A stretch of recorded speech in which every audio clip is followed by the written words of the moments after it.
बजा के आप बधाइयां दें। इन्होंने अपने बच्चे को जन्म दिया है, लेकिन ध्यान करने वाला, सुमन करने वाला, प्रभु के चरण से प्रेम करने वाला, सच्चे सद्गुरु की सेवा करने वाला ऐसा सपूत जिसने जाया है, वो माता पिता बधाई के पात्र हैं। एक बार और उनको बधाई दें। बहनों, अगर आप इतिहास उठाएं, माता भवानी का भी आप लोगों ने कल विसर्जन किया। वो माँ बड़ी महान माँ होगी कि जाते जाते भी सब लोगों का काम चला गया। लोग तो उनको बहाने जा रहे हैं, लेकिन फिर भी डीजे वाले का डीजे की कीमत मिल गई, गाड़ी वाले को गाड़ी की कीमत मिल गई, ढोल वाले को ढोल की कीमत मिल गई। सबको कुछ ना कुछ प्रॉफिट करके गई, चाहे भले ही अपने आप डूबने जा रही। बोलो सही है कि नहीं? सही है ना? लेकिन उस माँ की करनी देखो, उस माँ ने करा क्या है। जिस समय पार्वती जी को हिमाचल जी ने नारद जी के सामने खड़ा किया और कहा कि इनकी जरा हस्तरेखा देखो, क्या है इनके भाग्य में। जब हस्तरेखा देखा गया तो क्या देखा, इनके जीवन में वर है कैसा, जिसके ना घर है ना बार है, न तन पर वस्त्र है, कुछ भी नहीं है, शमशान की धूली लपेट के रहता है। हिमाचल ने जब सुना नारद जी के माध्यम से, तो कहा इस संत का वचन है, ये पलट नहीं सकता।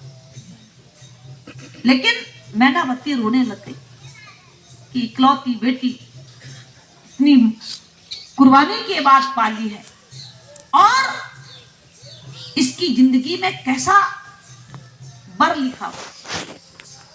नारद जी ने जब दुखी देखा तो कह रहा, दुखी मत हो, ये जो गुण मैंने बताए हैं ये किसके पास है?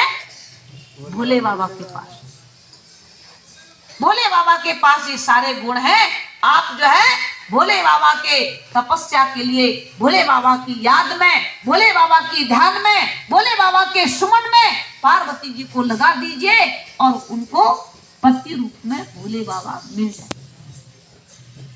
नारद जी ने पार्वती जी को ज्ञान देके तपस्या का, ध्यान का साधन बता दिया और वो अपने संत के आदेश को मान के, अपने गुरु के आदेश को मान के और पार्वती जी तप में लग गई, ध्यान में लग गई, साधना में लग गई और इतना ध्यान किया, इतना तप किया, इतना तप किया कि वायु का त्याग कर दिया, अन्न का त्याग कर दिया।